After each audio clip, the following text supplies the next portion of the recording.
ونشهد أن لا إله إلا الله وحده لا شريك له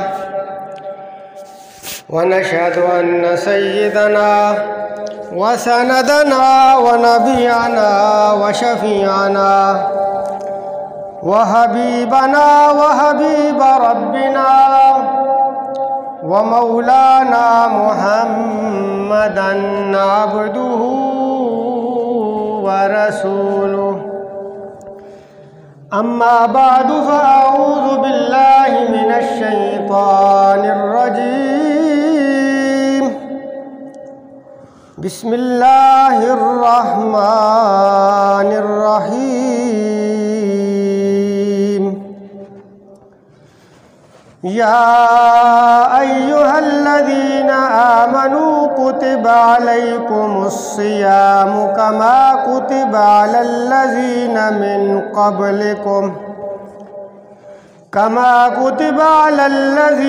من قبلكم لعلكم تتقون.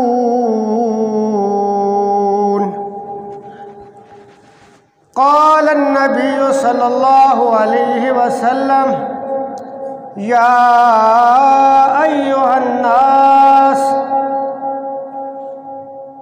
قد أذلكم شهر عظيم شهر مبارك شهر في ليلة خير من 1000 شهر أو كما قال النبي صلى الله عليه وسلم سبحان ربك رب العزة عما يصفون وسلام على المرسلين والحمد لله رب العالمين. إن الله وملائكته يصلون على النبي يا أيها الذين آمنوا صلوا عليه وسلموا تسليما. اللهم صل على محمد وعلى آل محمد كما صليت على إبراهيم وعلى آل إبراهيم إنك حميد مجيد. اللهم بارك على محمد وعلى آل محمد كما باركت على إبراهيم وعلى آل إبراهيم إنك حميد مجيد. میرے واجب الاحترام معزز سامعین گرامی قدر،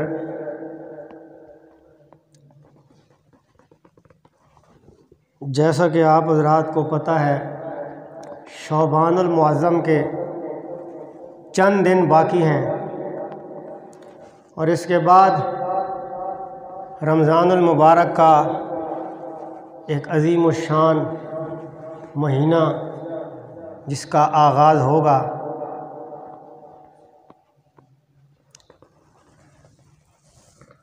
تو قرآن مجید فرقان حمید کی جو آیت میں نے پڑھی ہے، اس آیت میں اسی رمضان المبارک کے مہینے کا ذکر ہے.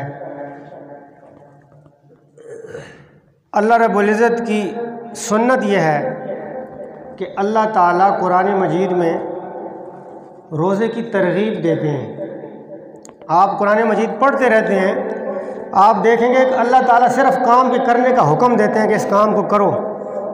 اقیموا الصلاۃ، نماز پڑھو، ترغیب نہیں دی، صرف آرڈر جاری کیا. وآتوا الزکوٰۃ، زکوٰۃ دو. اللہ تعالیٰ احکامات کا ذکر فرماتے ہیں، لیکن ان حکموں کو بیان کرتے کرتے جب رمضان کی باری آئی تو میرے اللہ نے صرف آرڈر جاری نہیں کیا بلکہ روزہ رکھنے کی ترغیب دی. رمضان اور رمضان کا روزہ جتنی عظیم چیز تھی، اسی طرح اللہ تعالیٰ نے پھر اس کی ترغیب کے اوپر زور دیا. اللہ تعالیٰ ارشاد فرماتے ہیں یا ایھا الذین آمنوا کتب علیکم الصیام، اے وہ لوگوں جنہوں نے ایمان لایا ہے، کتب علیکم الصیام، تمہارے اوپر روزے فرض کر دیے گئے ہیں، کما کتب علی الذین من قبلکم، جس طرح کہ تم سے پہلے لوگوں پر، وہ جو تمہارے باپ دادا تم سے پہلے جو قومیں گزری ہیں، تم سے پہلے جو نبی گزرے ہیں، ان کے اوپر بھی روزے فرض کیے گئے تھے، تمہارے اوپر بھی فرض کیے گئے ہیں۔ اے اللہ کیوں فرض کیے ہیں؟ فرمایا لعلکم تتقون، میں نے روزے اس لیے فرض کیے ہیں تاکہ تم سارے متقی بن جاؤ۔ میں نے جنت کو متقی لوگوں کے لیے تیار کیا ہے، جب تم روزہ رکھ کے متقی بن جاؤ گے تو جنت میں داخل ہونے والے بن جاؤ گے، اس لیے روزے فرض کیے ہیں۔ تو اللہ تعالیٰ ترغیب دے رہے ہیں روزہ رکھنے کی۔ اللہ نے حکم دیا، بندے نے روزہ رکھا، اب روزہ رکھ لیا تو حلال کھانا سامنے پڑا ہے، اس کو کھا نہیں رہا، پیاس لگی ہے، پانی کا کولر پاس پڑا ہوا ہے، نہیں پی رہا، خواہشات نفسانیہ سے اپنے آپ کو روک لیا ہے، تو طبیعت پہ ایک بوجھ تھا، بھوک لگی ہے، کھانا کیوں نہیں کھا رہا؟ بھائی کیوں نہیں کھانا؟ اللہ نے جو حلال رزق دیا اسے تو کھانا چاہیے۔ پانی کیوں نہیں پینا چاہیے؟ اپنی خواہشات کو کیوں نہیں پورا کرنا چاہیے؟ کیوں روزہ میرے اوپر فرض کیا گیا؟ کیوں مجھے کھانے پینے سے خواہشات کو پورا کرنے سے روک دیا گیا؟ تو اللہ تعالیٰ نے فرمایا کما کتب علی الذین من قبلکم، اے انسان تمہارا بابا حضرت آدم علیہ السلام 3 دن ہر مہینے روزہ رکھا کرتا تھا، ہر امت کے اوپر، ہر نبی کے اوپر یہ روزے فرض رہے ہیں۔ تمہارا بابا آدم علیہ السلام مہینے میں 3 روزے رکھا کرتا تھا۔ حضرت نوح علیہ السلام کے اوپر عاشورہ کا روزہ، 10 محرم کا روزہ فرض تھا، ان کی ساری قوم 10 محرم کا روزہ رکھا کرتی تھی۔ حضرت موسیٰ علیہ السلام وہ اللہ کے نبی، 40 دن تک ان کی امت روزہ رکھا کرتی تھی۔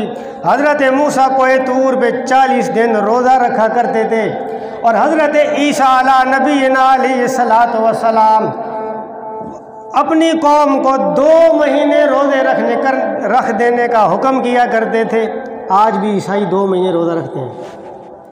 تو فرمایا کما کتب علی الذین من قبلکم، لوگوں تمہارے اوپر یہ کوئی نیا حکم نہیں ہے، یہ کوئی نیا پہلی دفعہ تم سے یہ کام نہیں لیا جا رہا، تم سے پہلے آنے والے جتنے بھی نبی تھے، جتنی بھی قومیں تھیں، سارے یہ کام کیا کرتے تھے، تمہیں بھی یہ کام کرنا پڑے گا۔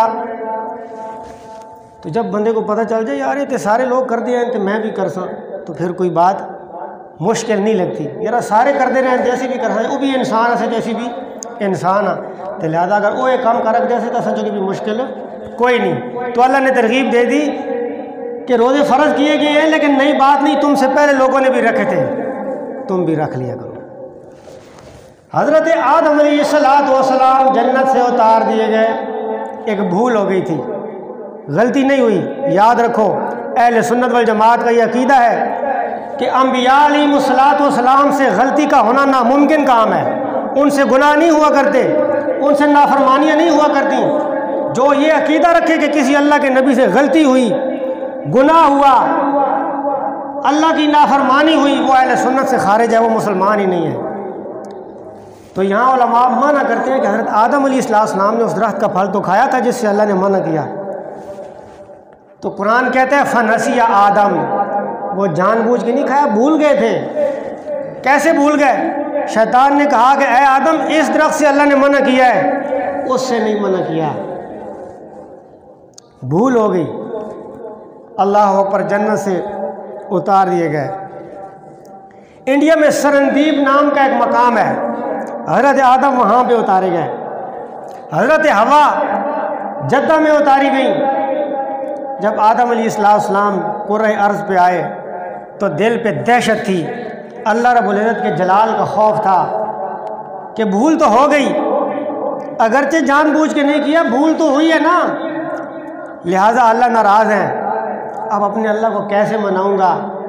دوسرا خوف یہ تھا کہ اب اکیلے ہو گئے، اپنی بیوی سامنے نہیں ہے، پتہ نہیں کہاں تلاش کریں گے، تو تلاش کرتے رہے، پتہ نہیں کتنے عرصے کے بعد میدان عرفات میں جبل نور کے اوپر دونوں میاں بیوی کی ملاقات ہوئی ہے۔ اب آدم علیہ السلام کو اللہ نے ایک دعا سکھائی کہ آپ یہ دعا مانگیں، آپ کی توبہ قبول ہو جائے گی۔ تو حضرت آدم دعا کرتے ہیں، ربنا ظلمنا انفسنا وَإِن لَّمْ تَغْفِرْ لَنَا وَتَرْحَمْنَا لَنَكُونَنَّ مِنَ الْخَاسِرِينَ۔ اے میرے اللہ، اپنی جان پہ ظلم کر بیٹھا ہوں، اے اللہ اگر تو نے معاف نہ کیا، تیرے علاوہ کون ہے معافیاں عطا کرنے والا؟ اللہ معاف کر دے۔ اللہ نے توبہ قبول فرما لی۔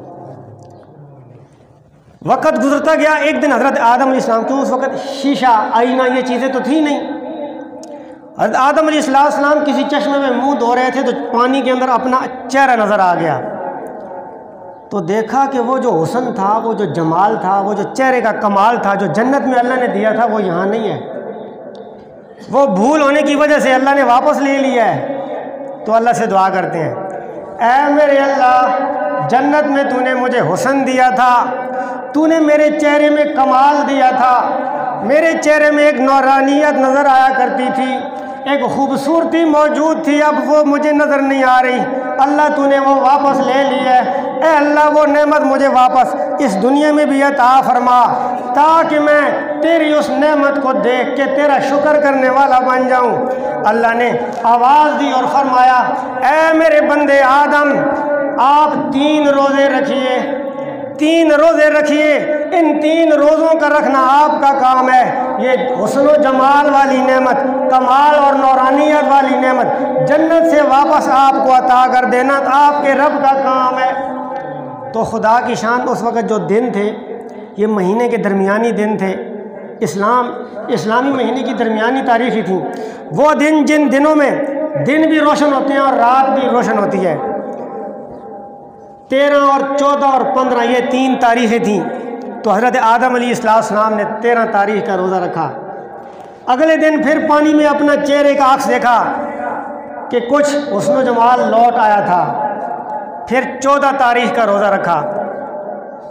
اگلے دن پھر مشاہدہ کیا تو الحمدللہ بہت ساری خوبصورتی والی نعمت عطا ہو گئی تھی، اور جب 15ویں تاریخ کا روزہ رکھا تو وہ حسن و جمال جو وہاں ملا تھا اللہ نے یہاں بھی سارے کا سارا عطا کر دیا۔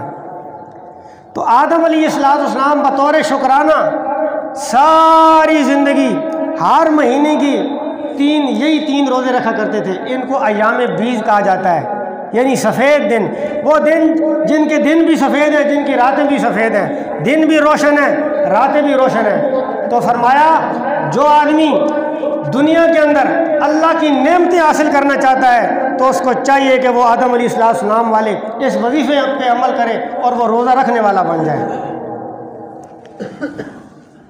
تو میں عرض کر رہا تھا کہ اللہ رب العزت نے رمضان کے روزے کی ترغیب دی ہے، کما کتب علی الذین من قبلکم لعلکم تتقون۔ اے ایمان والو، تمہارے اوپر روزے فرض کیے گئے ہیں تم سے پہلے لوگوں پر جس طرح فرض کیے گئے تھے، اس لیے کہ تم متقی بن جاؤ، تم پرہیزگار بن جاؤ۔ حضرت سلمان فارسی رضی اللہ تعالیٰ عنہ ارشاد فرماتے ہیں کہ جب شعبان کے آخری تاریخ ہوتی تھی تو پیارے نبی صلی اللہ علیہ وسلم ممبر پہ تشریف فرما ہوتے اور رمضان المبارک کی فضیلت، رمضان کے فضائل، رمضان کے وسائل، مسائل اور اہمیت کے حوالے سے آپ خطبہ دیا کرتے تھے۔ وہ خطبہ میں آپ حضرات کو مختصر سا سنانا چاہتا ہوں۔ عزیز دوستو، حضرت سلمان فارسی جس خطبے کا ذکر کر رہی ہیں، اس خطبے کو دینے والا خطیب بڑا اعلیٰ خطیب ہے۔ میں خطبہ دے رہا ہوں، آپ سننے والے ہیں۔ یہ جامعہ عرفانیہ کا ممبر ہے، یہاں سے بات ہو رہی ہے۔ وہ خطبہ دینے والا خطیب بڑا اعلیٰ ہے، یہ وہ خطیب ہے کہ جب بولتے ہیں تو اللہ اسے قرآن بنا دیتا ہے۔ لوگوں یہ خطبہ دینے والا خطیب وہ ہے جب آسمانوں کی طرف چہرہ اٹھاتا ہے تو رب قبلے تبدیل کر کے رکھ دیتا ہے۔ لوگوں یہ خطبہ دینے والا خطیب یہ وہ ہستی ہے کہ جب پانی کے پیالے میں انگلیاں ڈال دیتا ہے اللہ پانی کے چشمے جاری کر دیتا ہے۔ پیارے آقا خطبہ دے رہے ہیں اور جس عنوان پہ خطبہ دیا جا رہا ہے وہ بھی کوئی معمولی نہیں، وہ عنوان ہے استقبال رمضان المبارک کے فضائل و مسائل۔ اس عنوان کے اوپر پیارے آقا خطبہ دے رہے ہیں اور جس جگہ پہ خطبہ دیا جا رہا ہے وہ جگہ بھی بڑی اعلیٰ ہے۔ وہ جگہ وہ مسجد نبوی ہے جس کی تعمیر کے لیے اپنے کندھوں پہ پتھر اٹھا کے وہ ہستی لا رہی ہے جس کو خود پتھر بھی سلام کرتے ہیں۔ اور عزیز دوستو، اس خطبے کو سننے والے جو سامعین تھے آج آپ سن رہے ہیں، اس وقت جب میرے نبی مسجد نبوی کے ممبر پہ بیٹھ کے خطبہ دے رہے تھے تو وہ ہستیاں وہ صحابہ اس خطبے کو سن رہے تھے کہ اگر وہ اپنا دامن نچوڑ دیں تو فرشتے وضو کرنے لگ جائیں۔ وہ لوگ خطبے کے سامعین تھے کہ جن کی صداقت کی گواہیاں، جن کے ایمان کی گواہیاں، جن کے تقوی کی گواہیاں، جن کے جہاد کی گواہیاں اللہ تعالیٰ قرآن مجید میں دیتے ہیں، جن کی کامیابی کی گواہیاں اللہ تعالیٰ قرآن مجید میں دیتے ہیں۔ اللہ فرماتے ہیں اولئک هم المفلحون، اولئک هم المؤمنون، اولئک هم المجاہدون، اولئک هم الراشدون، اولئک هم المؤمنون حقا، یہ پکے سچے مومن ہیں۔ اب آپ خطبہ ابتدا کرتے ہیں، یا ایھا الناس،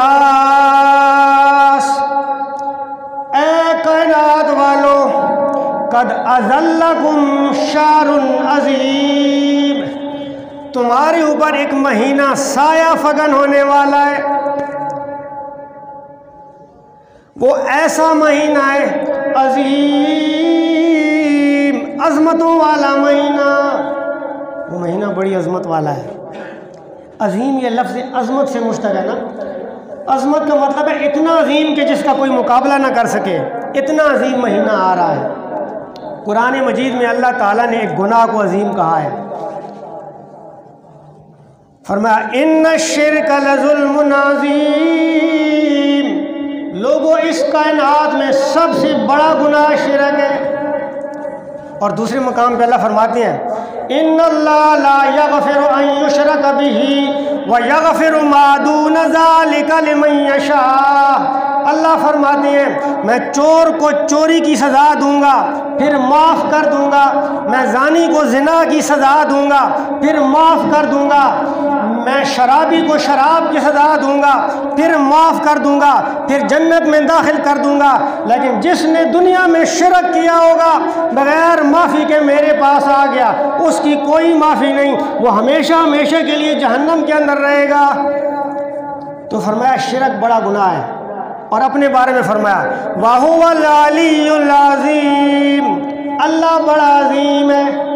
اور اپنے نبی کے بارے میں فرمایا اِنَّكَ لَعَلَىٰ خُلُقٍ عَظِيمٍ، میرا نبی بڑا عظیم ہے۔ قرآن کے بارے میں فرمایا وَلَقَدْ آتَيْنَاكَ سَبْعًا مِّنَ الْمَثَانِي وَالْقُرْآنِ الْعَظِيمِ، لوگوں قرآن بڑا عظیم ہے۔ اور اس امت کے بارے میں فرمایا فَقَدْ فَازَ فَوْزًا عَظِيمًا، لوگوں اس امت سے زیادہ عظیم امت بھی کوئی نہیں۔ تو اللہ بتانا چاہتے ہیں کائنات والو، جس طرح شرک سے بڑا گناہ کوئی نہیں، اللہ سے بڑی ذات کوئی نہیں، نبی پاک سے بڑی ہستی کوئی نہیں، اور قرآن سے بڑی کتاب کوئی نہیں، اس امت سے عظیم امت کوئی نہیں، تو رمضان سے زیادہ عظیم مہینہ بھی کوئی نہیں۔ لہذا اس مہینے کی عزت کرنی ہے، اس مہینے کے روزے کے لیے، اس مہینے کے اندر قرآن کی تلاوت کرنے اور سننے کے لیے، تراویح پڑھنے کے لیے اپنے آپ کو تیار کرنا ہے۔ پیارے آقا یہ خطبہ دے رہے ہیں، فرمایا شہر عظیم شہر مبارک، لوگوں یہ مہینہ عظیم بھی ہے، یہ مہینہ برکت والا بھی مہینہ ہے۔ اس مہینے میں اللہ کی طرف سے رحمتیں آتی ہیں، برکتیں آتی ہیں، اللہ کے فضل کا نزول ہوتا ہے۔ پیارے آقا فرماتے ہیں لوگوں اگر میری امت کے لوگوں کو یہ بات پتہ چل جائے رمضان کے مہینے میں اللہ رب العزت کے طرف سے رحمتیں، برکتیں، فضل اور نورانیت کا جو برسات آ رہی ہوتی ہے، اگر میری امت کو پتہ چل جائے تو یہ تمنائیں کرنے لگ جائیں کہ اللہ سارے سال کو رمضان بنا دے۔ کاش کہ ہمیں پتہ چل جائے۔ اللہ کے نبی فرماتے ہیں اگر پتہ چل جائے انہیں تو یہ پورا سال رمضان بنوانے کی تمنا کرنے لگ جائیں۔ غنیت الطالبین میں پیران پیر شیخ عبد القادر جیلانی کہہ دیجئے رحمۃ اللہ علیہ، وہ فرماتے ہیں کہ خود رمضان المبارک کا جو نام رمضان والا، یہ خود رمضان میں آنے والی اللہ کی نعمتوں کی نشاندہی کرتا ہے۔ لفظ رمضان کا را یہ بتا رہا ہے کہ یہ آنے والا مہینہ رحمت والا مہینہ ہے۔ رمضان کی میم بتا رہی ہے کہ یہ مہینہ آ رہا ہے یہ مغفرت والا مہینہ ہے۔ رمضان کی لفظ زواد یہ بتا رہا ہے کہ لوگوں یہ جنت کی ضمانت والا مہینہ ہے۔ رمضان کی الف بتا رہی ہے لوگوں یہ الفت اور محبت والا مہینہ ہے۔ رمضان کی نون بتا رہی ہے کہ لوگوں یہ نورانیت والا مہینہ ہے۔ اگر تم اللہ رب العزت کی رحمت کو حاصل کرنا چاہتے ہو، اگر تم اللہ سے مغفرت مانگنا چاہتے ہو، اگر تم اپنے اللہ سے جنت کی ضمانت چاہتے ہو، اگر تم الفت و محبت چاہتے ہو، اگر تم نورانیت چاہتے ہو، تو رمضان المبارک کے مہینے میں روزہ رکھ کے، قرآن پڑھ کے، اللہ کی عبادت کر کے اللہ کو راضی کرنا تمہارا کام ہے۔ یہ ساری نعمتیں عطا کر دینا میرے اللہ کا کام ہے۔ تو عزیز دوست اور بزرگوں، پیارے آقا صلی اللہ علیہ وسلم رجب کے مہینے سے رمضان کے انتظار شروع کر دیا کرتے تھے، رمضان کی تیاری پہ لگ جایا کرتے تھے اور دعا کیا کرتے تھے، اللہم بارک لنا فی رجب و شعبان وبلغنا رمضان۔ اے میرے اللہ رجب اور شعبان میں اتنی برکت عطا فرما، میری زندگی کو اتنی لمبائی اور اتنا طول عطا فرما کہ مجھے رمضان کا مہینہ نصیب ہو جائے، رمضان کے مہینے تک ہمیں پہنچا دے، رمضان کے مہینے سے ہماری ملاقات کرا دے۔ اور آج میں اور آپ اس یادیں اوہو روزے آندن پتہ نہیں کیاں گزر سن، ہر بندہ اوہو روزے سرے تے آ گئے، بھائی یہ تو خوشی آ رہی ہے، یہ تو خوشی کا موقع آ رہا ہے۔ کسی کے گھر میں خوشی آ رہا ہے تو وہ اوہو کرا کرتا ہے، گھر میں بچے کی شادی یا خوشی کا موقع آ رہا ہے تو لوگ افسوس کرتے ہیں یا خوش ہوتے ہیں؟ تو جب رمضان کا مہینہ آ رہا ہے اللہ کی طرف سے رحمتوں کی بارشیں آئیں گی، خوش نصیب لوگوں کو وہ روزہ رکھنا نصیب ہو جائے گا۔ اللہ کی طرف سے جب اللہ تعالیٰ آسمان دنیا پہ آ کے آواز لگا رہے ہوں گے، حل میں مستغفرن، وہ ہے کوئی معافی مانگنے والا، ہے کوئی خالی دامن پھیلا کے مجھ سے مانگنے والا میں اس کا خالی دامن بھر دوں، اور ہے کوئی گناہوں سے لدا ہوا کہ مجھ سے معافی مانگے میں اس کے سارے گناہوں کو معاف کر دوں۔ اور سحری کا وقت یہ بندہ سحری کے لیے بیٹھا ہے اور اپنے رب سے معافی مانگ رہا ہے، اس انسان سے زیادہ خوش نصیب انسان کائنات میں کوئی نہیں ہو سکتا جس کو رمضان المبارک کے مہینے کی قدر کرنا نصیب ہو جائے۔ آخری بات، آپ نے وہ حدیث سنی ہوگی کہ علماء آپ بیان کرتے رہتے ہیں کہ پیارے آقا مسجد میں آئے، ممبر کی پہلی سیڑھی پہ قدم رکھا تو فرمایا آمین، پھر دوسری سیڑھی پہ قدم رکھا فرمایا آمین، پھر تیسری سیڑھی پہ قدم رکھا فرمایا آمین۔ صحابہ نے پوچھا یا رسول اللہ پہلے بھی آپ ممبر پہ بیٹھا کرتے تھے، آج عجیب معاملہ ہوا، یہ آمین آمین کہنے کا کیا مقصد ہے؟ آپ نے فرمایا میں نے ممبر کی پہلی سیڑھی پہ قدم رکھا، جبریل امین آئے، انہوں نے کہا یا رسول اللہ میں ایک بدعا کرنا چاہتا ہوں، آپ اس پہ آمین کہنا۔ وہ بدعا یہ ہے، پہلی بدعا تباہ ہو جائے، ہلاک ہو جائے، برباد ہو جائے وہ بندہ جو اپنی زندگی میں اپنے دونوں ماں باپ کو یا دونوں میں سے ایک کو زندہ اور موجود پائے اور ان کی خدمت کر کے جنت نہ کما سکے۔ حضور کہتے ہیں میں نے کہا اے جبرائیل آمین، جو بدعا تیری وہ بھی میری۔ جس انسان کے لیے تو بدعا کر رہا ہے میں محمد بھی اس کے لیے بدعا کرتا ہوں، تو اپنے ماں باپ کی فرما برداری کیا کریں۔ اور دوسری سیڑھی پہ جب میں نے قدم رکھا تو جبریل نے کہا یا رسول اللہ تباہ و برباد ہو جائے وہ انسان جس کے سامنے آپ صلی اللہ علیہ وسلم کا نام نامی اس میں گرامی لیا جائے لیکن وہ آپ کا نام سن کے درود نہ پڑے۔ تو حضور فرماتے ہیں میں نے کہا آمین۔ اور جب میں نے تیسری سیڑھی پہ قدم رکھا تو جبریل نے کہا یا رسول اللہ تباہ و برباد اور ذلیل و خوار ہو جائے وہ انسان جو اپنی زندگی میں رمضان المبارک جیسا عظمتوں والا مہینہ پائے اور اس میں وہ اپنے اللہ کو راضی نہ کر سکے۔ حضور کہتے ہیں میں نے کہا آمین۔ اللہ سے دعا ہے کہ اس آنے والے مہینے کو اللہ تعالی ہمیں اس کی مہینے کے روزے رکھنے کی توفیق نصیب فرمائے، اس مہینے کی قدر کرنے کی توفیق نصیب فرمائے، اور ہم سب کے جتنے بھی رمضان تک یا آج تک جتنے بھی ہم نے گناہ کیے ہیں، چھوٹے گناہ کیے یا بڑے کیے، چھپ کر کیے یا سر عام کیے، رات کے اندھیرے میں کیے یا صبح کے اجالے میں کیے، اللہ ایسے آنے والے مہینے کی برکت سے ہم سب کے وہ سارے کے سارے گناہ معاف فرمائے، اور ہمارے جو بڑے دنیا سے چلے گئے ہیں، کسی کا باپ، کسی کا دادا، کسی کی بیوی، کسی کے بچہ دنیا سے چلا گیا، اللہ سب مرحومین کو جنت الفردوس میں اعلیٰ و عرفہ مقام نصیب فرمائے۔ تو یہ مانگنے کا مہینہ ہے، منگتے بن جاؤ اور تیاری کرو۔ پیارے نبی صلی اللہ علیہ وسلم شعبان کے مہینے میں روزہ رکھا کرتے تھے، لگاتار روزہ رکھتے، لیکن جب آخری دن رہ جاتے نا، 3-4 دن رہ جاتے، تو صحابہ کرام کو منع کر دیتے، بس اب روزہ نہیں رکھنا، اس لیے کہ آگے جو مہینہ آ رہا ہے وہ بڑا عظیم مہینہ ہے، وہ اس مہینے میں جب ایک نیکی کرو گے، نیکی کا ثواب 700 تک پہنچ جائے گا۔ اس مہینے میں جب ایک نفل پڑھو گے، فرض کا ثواب ملنے لگ جائے گا، ایک فرض پڑھو گے تو 700 فرض پڑھنے کا ثواب ملنے لگ جائے گا۔ لہٰذا اس مہینے کی تیاری کرو، یہ نہ ہو کہ یہاں تو روزے رکھتے ہو، اگلے مہینے میں بیمار ہو جاؤ، اگلے مہینے میں کمزور ہو جاؤ اور روزہ نہ رکھ سکو، لہذا اب روزہ رکھنا بند کر دو۔ اور چند دن صحابہ کرام روزہ پھر نہیں رکھتے تھے، پھر رمضان کی تیاری ہوا کرتی تھی۔ لہذا ہر آدمی اپنی مصروفیات کو سکیڑے، اپنی کاموں میں آسانی لائے اور اپنی مصروفیات کو کم کرے کہ مہینہ آ رہا ہے، میں اس مہینے کی قدر کروں گا۔ اس مہینے میں پورا سال میں نے اپنے جسم کو اپنے بیوی بچوں کے لیے چند ٹکے کمانے کے لیے تھکایا ہے، کاش میری زندگی میں یہ مہینہ آ رہا ہے، یہ ایسا گزرے اس مہینے میں اپنے اللہ کو راضی کرنے کے لیے اپنے جسم کو تھکا دوں، میری آنکھیں نیند کو ترس جائیں لیکن میں اپنے اللہ کو راضی کرنے کے لیے اس مہینے میں اس کو جگا کے رکھوں، میرے کان تھک جائیں لیکن میں اس مہینے میں اللہ کے قرآن کو سنتے ہوئے اپنے کانوں کو بھی تھکا دوں۔ اللہ سے دعا ہے اللہ عمل کرنے کی توفیق نصیب فرمائے۔